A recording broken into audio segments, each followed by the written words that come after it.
kung wa pa ni ma-repeal ni balaura, wa pa ni mahimo ni balaod ni Kiko Pangilinan, kining duha si Kwatim gini. Puting grabiha mga higala nga mga krimen nga gihimo. Bata ray edad, minor de edad ang krimen nga gihimo dili binata. Ang makalagot gyud nga kining 14 anyos nga maoy na musil, say nakapatay sa tulo. Napay duha nga naa pa sa ICU karon. Naapay mga naigo, mao pa mahigalay na exempted. De kalibreng talakayan, de prinsipyong komentaryo, Attorney Rufil Fernandez Banyok sa Straight to the Point. Not just number one, simply dominant. Atong balikan mahigala ang mga panghitabo dito sa Tacloban City. Unya ato may galang i-discuss ni mga kaigalaan kay og magsuloy-suloy ka sa coffee shop ron, magsuloy-suloy ka bisag asa, talk of the town gihapon kining nahitabo sa Tacloban City. Unyang uban mahigala nang gilalis na angay ba ning usbon kining balaod ni Kiko Pangilinan or di ba? Doon naman gud mahigalay mga nasuko ni Kiko Pangilinan, doon na po nilaban ni Kiko Pangilinan. Ato ni tagag pagtagad, nganong doon ay mga tao nga nasuko, nganon doon ay mga nilaban, no? Ato lang i-evaluate gyud og tarong mahigala kining maong balaod. Nga mo ay basihanan ini mga sukit tig paminaw. Na kini man gud mga higalang pagpapasar ni Kiko Pangilinan ining maong balaod. Kining Republic Act 9344. Doon na ni say tuyo sad mahigala nganong gipasar ning maong balaod. Pero sa pikas bahin, practical ba, applicable ba kini mong balaod hangtod karon mas mi-fit ba siya sa tawag sa panahon? Muni dakong pangutana. Straight to the point. Mo nang makasabot lagi ta nga dunay mga nasuko mga higala ni Senador Kiko Pangilinan sa iyang pagpangamahan ini mong balaod. Apan doon na pod mga higalay mo laban duha man gud ka sides gyud kanunay ang kuwen. Sama ining nahitabo karon sa Tacloban. Duha ka mga minor de edad nakapatay mahigala og tulo ka mga minor de edad sab, mga bata. Ug unya nakaangol og ubay-ubay mga higala. Ang mga nangaangol kadtong nangaigo sa mga bala, kadtong uban nga na-injured, way labot dili gun related nga pagka-injured kay siyempre nagdinaganay gud. Nangaratol gud ang mga estudyante. Mga minor de edad sad ni.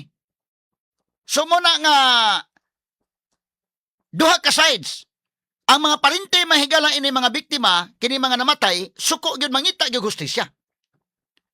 Now, ang kini pod mga higalang mga sad-an do naman po ni mga parente nga mulaban sad mga higala ngadto pod sa ilang mga minor de edad nya mo'y nakasa. Straight to the point. So lakip ang mga tao nabahin sad. So kasabot ta sa pikas ug pikas nga habig. Now kini man gud mahigala si kini mong balaod man gud Juvenile Justice. Juvenile Justice and Welfare Act. Actually do na sad mga higalay mga katarungan nganong gipasar na nga maong balaod. Pero mo lagi na, no? Atong ibalanse may galang atong pag-evaluate ni mga balaod. Ang katuyuan mao nga kini man gud mahigalang mga minor offenders, children in conflict with the law.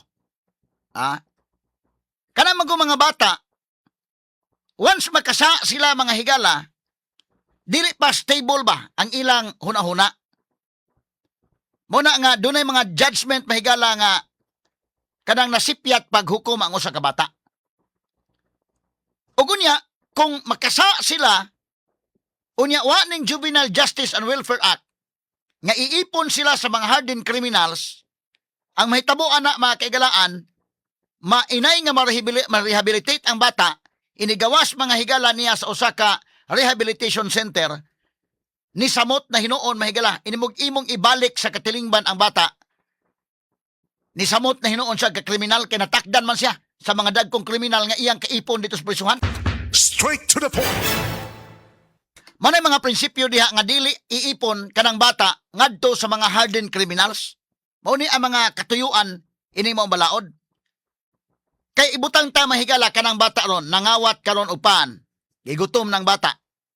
Ang iyang sa mahigala pagpangawat ra. Og imong ibalhog ngadto sa prisuhan. Pagkabalhog nimo didto mga sukit tig paminaw na ipon siya sa kriminal nga dili kawatan, tulisan gyud. Ato ni agi katawa ha. So ang bata, pag abot dito, naipon sa tulisan, natakda na hinuon siya sa pagkatulisan. Inigawa sa bata, inay ang iyang pagka nasud sa prisuhan tungod sa iyang pagpangawat, inigawas mahigalas bata na himot ng tulisan.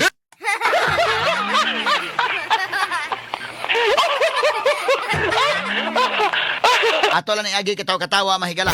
Mo ni usa sa mga katuyuan nga kanang bata ilahi sa isipalit siya. Kay laliman ka na mo, pero di man bisag dili bata day mao man ni nahitabo kun padung sa prisuhan na magoy clarix po ning atong prisuhan. Actually kanang atong prisuhan mga higala, ang katuyuan mo gud na ang usa ka tawo ba ma-rehabilitate siya. Labi na ang bata minor de edad pa mga sugid paminaw nga doon na pa say chances kinabuhi ba. Mao mo ganito tuyo unta niya namang balaod. Nga inigsud nimo sa prisuhan pareha gud anang uban ni sud sa prisuhan mahigala kay user ra. Nasod sa prisuhan kay pusher la. Kanang ginagmay pusher.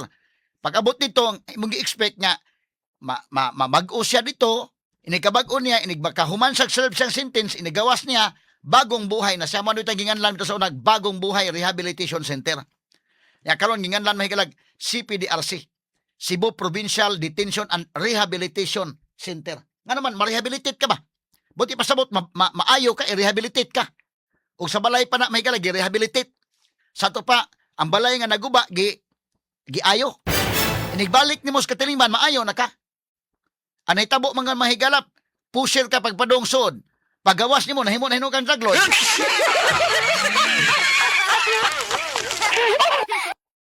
Kaya natakdan dito sod mga higala. So mo na yung mga principle sana nga kining bata, ayaw iipon sa mga hardened criminals, kay matakdan hinuon sila. Inigawas sa mga kaigalaan, mahitabo na hinuon nga, imbis kay nangawat na tugpan, paggawas pa mahigala na himo ng tulisan. Kay iyang gikadog dito sa prisuhan, kay giipon man nimo. Ang gikadog niya katumang tulisan og bangko kay. Ang bata nangawat tagpan gigutom. Pagsuod dito mahigalab, kaipon niya mga dagkong kriminal, day kidnapper, day tulisan, day murderer, Sa mo na nga naghimo ni balaura nga ilahi tanay mga bata.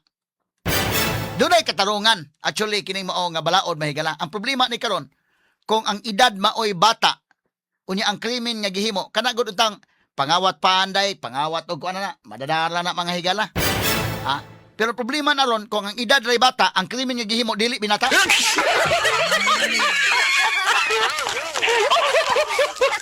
Kana gud masabot naman mo na bata kasamang kay nangawat pan, gigutom taon bata, kana lang. So imo nang ipanish mahigala, ipanish lang.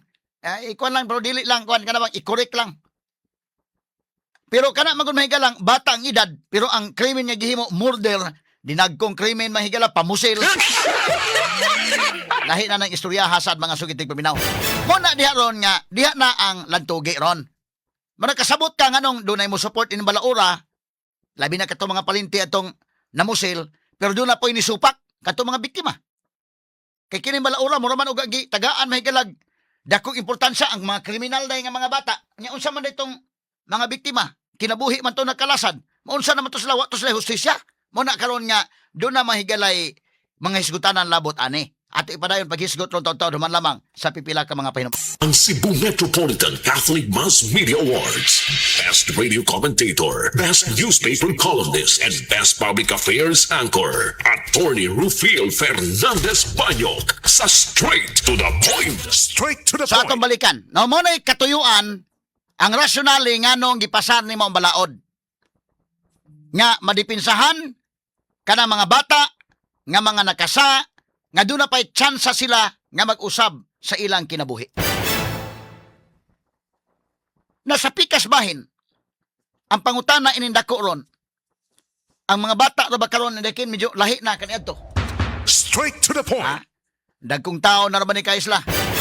15 anyos, below 18. Nga problema, himo krimen, dili man mga binata ang mga krimen gigipanghimo. Straight to the point. Tungod ni sa exposure sa mga higala sa mga internet o uban pa mga kagilaan. Kini mga bata ron doon na kaugalingong kalibutan. Unya, exposure sa internet, exposure sa kung lahit na giba. Lahit man kaniadto mga sugitig paminaw nga, mga minalditos bata sa una, lahit pa man kayo. Karon na naman tanan. So, medyo doon na kalainan. Nakatong duha ka mga bata, asa man tong duha ka mga bata dong Rald, nabatoy kwandong? Atong duha ka mga pictures, duha ka mga minor de edad. Di lang nato ipaklaro mga naong katotoang si Kwan. Atong duha katong 15 anyos o 14 anyos. O kini mao ni ang katong video. O nya katong mga pictures nila katong duha nang tapad sila duha. Ay lang ipaklaro ko. Dagko naman yung mga bata. Kini usa kining 15 anyos dakong tawo ni. Kuan pa man gani? Ang iyang built manghigalab medyo kuan gyud. O nya katong usa 14 anyos mautoy mas makamausad mga higala. Nga maoy ug atong tan-awon sa mga text messages nila ilang chat-chat, maoy mas agresibo, maoy mas maantigo. So gahapon sa atong interview ni General Jesse Capoy, ang Police Regional Office Central Region 8 Regional Director General Jesse Capoy, iyang gi-confirm nga doon na mahigala na 3 ka mga 3 counts of murder, 3 counts of frustrated murder, multiple serious physical injuries ang napasaka na. Unya, confirm, of course, kining 15 anyos, napasaka ang kaso, ang 14 anyos, way kaso. Kay exempted man. Nya mao para ba mahigalay nakapatay na ito i-confirm gapon ng General Capoy mga sukitig paminaw? Ang nga pusil ining 14 anyos ang Glock 9mm nga gipanag-iya sa iyang tita nga pulis. Na atoy kanong okay lang siguro tong kanadong inani lang nga pagkablor dong o katong usapon nga pagkablor murag nasubraan tong pagkablor ato iyang naosad.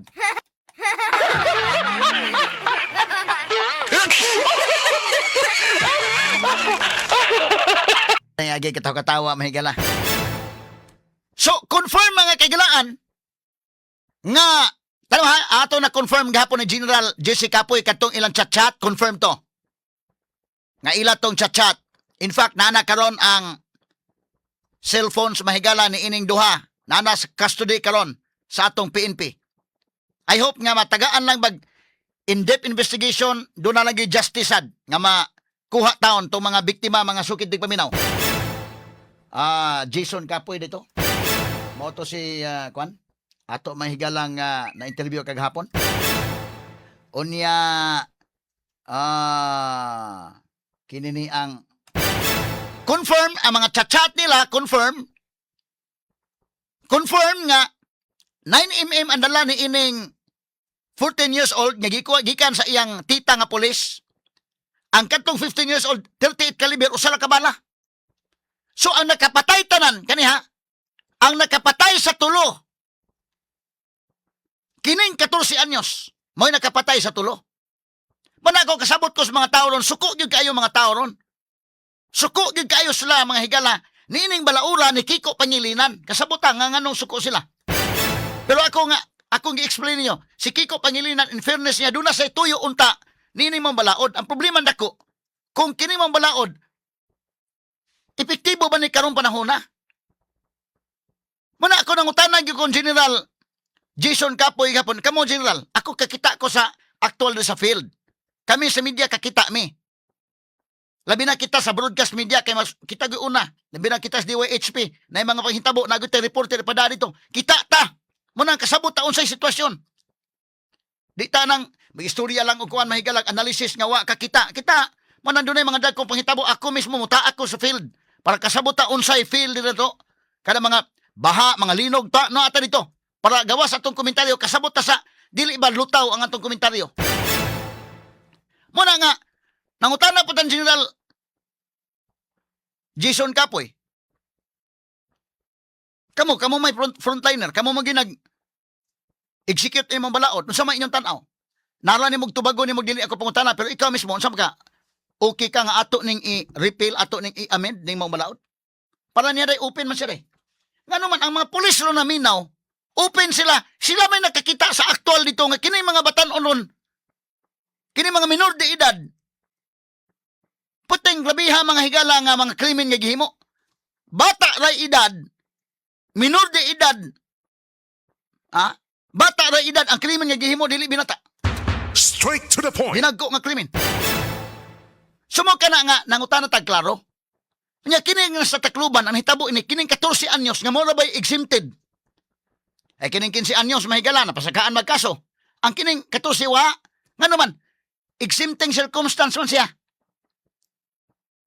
Kining 15 anyos magani debatihonon pa magani ni kung doon na may discernment o wa. Pero kanang chat mo to akong ipangutan gapon confirm ba na ilan ang chat? Basin ni circulate na sa social media. Mo na importante nga naka-interview ta kagahapon. Confirm. Kana may magmatuod nga dunay discernment ni mga bata sa paghimo sa krimen. Ang makalagot gyud nga kining 14 anyos nga maoy na musil, say nakapatay sa tulo.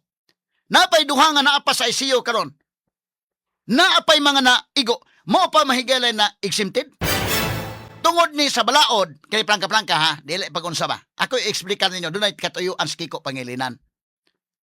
Pero mo lagi na, kining balaura ron, angay na ning tanawon, i-review ning balaura. Kay, nga naman, kung wa pa ni ma-repeal ning balaura, wa pa ni ma-himo ning balaod ni Kiko Pangilinan, kining duha, si Kwatim gini, ha? Straight to the point. Isa kining 14 anyos si Kwatim, nga naman, ipakita na ko ninyo ha, ang revised penal code, mo na original nga law. Revised Penal Code under Article 12, kay kanang Article 11 ana, justifying circumstance man na. Bukwa ni sa kinini ang kuan. Sige ko Moral, dito akong gipasa ni Moral niya kuan, gi-screenshot ko ni ako nang pangunayag screenshot ha diaw. Mo ni mahigala kana. Pwede na tong kuan Rald kana. Unsa may giingon na ni? Tanaw ha. Kini mga higalang maong balaod. Revised Penal Code mo ning original nga law. Unsa may giingon sa original gyud niya balaod? Ha?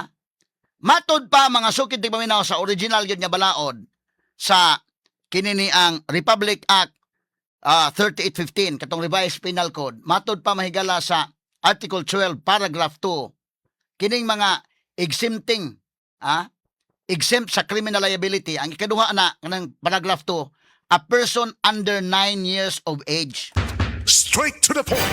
So kaniadto ang atong revised penal code ang exempted lang sa criminal liability 9 years old. Paubos. So kung wa pa mausab ni Kiko Pangilinan ning balaura, wa na daghang question kanang 15 anyos nga nakapusil. Wa magani na makapusil ng 15 anyos usa may bala atong iyang 38 caliber na nakapusil kanang yung 14 anyos. Wa na daghang lalis, maigo siya sa balaod. Ha? Wa na.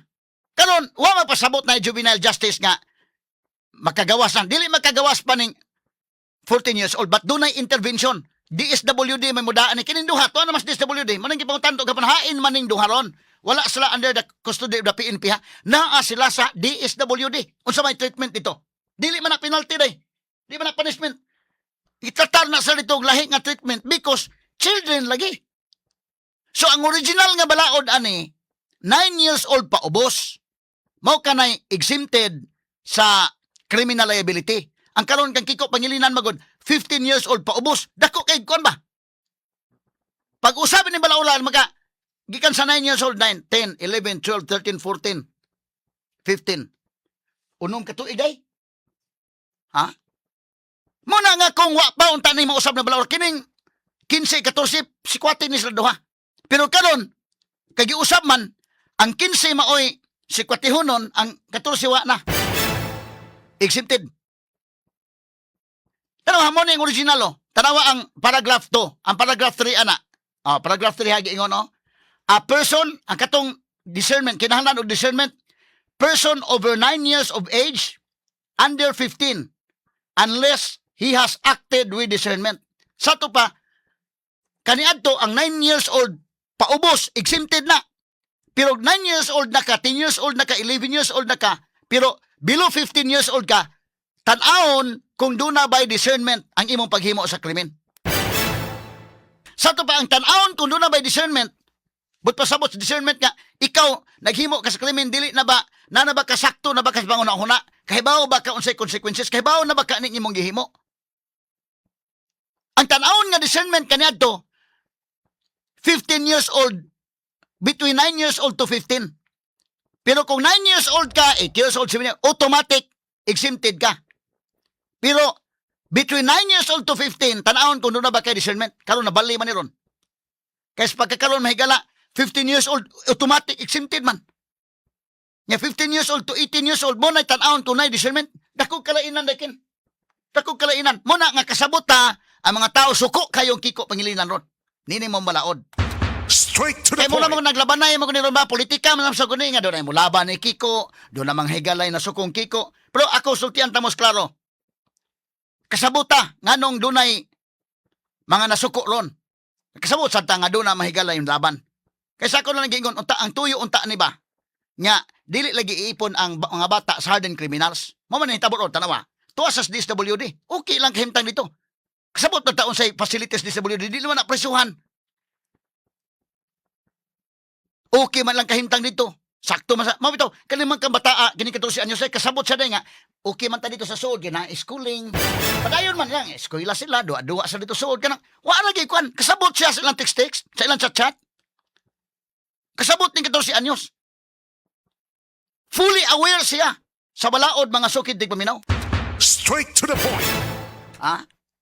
Manang bata pa pero linuog ang krimen nga gihimo, dili binata ang krimen nga gihimo. Angay ba ni mahigalang i-review ni Mao Malaod? Muna ako nangutan ako mismo. Kita mata, kitas media, di ka magpakabuta bungol. Atong mata, atong piyong-piyongon. Kini ato, straight to the point ni, klaro ni. Mao ni ang aktual nga panghitabo karon. Muna aside na to, ato gipangutan sa General Jason Capoy, ikaw General, unsa may imong tan-aw? Sa open ko nga amendar na Mao Malaod. Ngano man, kadtong mga tao nga nakakita sa aktual, wa pa mag-drawing-drawing. Ha? Lahi magutong uban mahigala nga mahatag og opinion, gadrawing-drawing nga mas lagod sa kakita sa unsay aktual nga mga panghitabo sa field. Straight to the point. Unsay aktual nga mga panghitabo sa ground.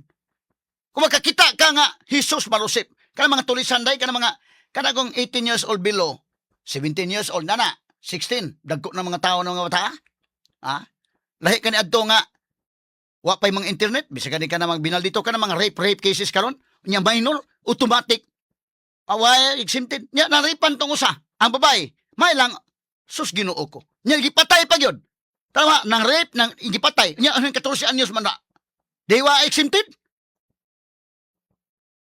Nya sa may tabo sa biktima. Mo ni karon.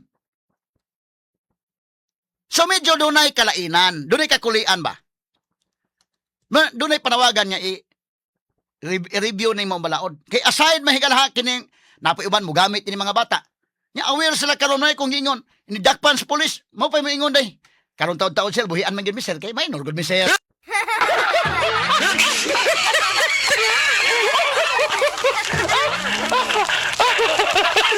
Yeah, fully aware sila. Mo sad ni kining 14 anyos niyo juvenile justice man ta. Nya ato mo nang gingon suko sila mahigala himuan kag narratives kini klaro-klaro ha. Si Duterte ginakasaan ni kay ngandong sinultian Duterte patay. Ang ba sabi di si Kiko gyud. Pero tanawa unsa may ilang chat-chat si Duterte ba ilang chat-chat ito nga mopatay kita kay idol to Duterte wa.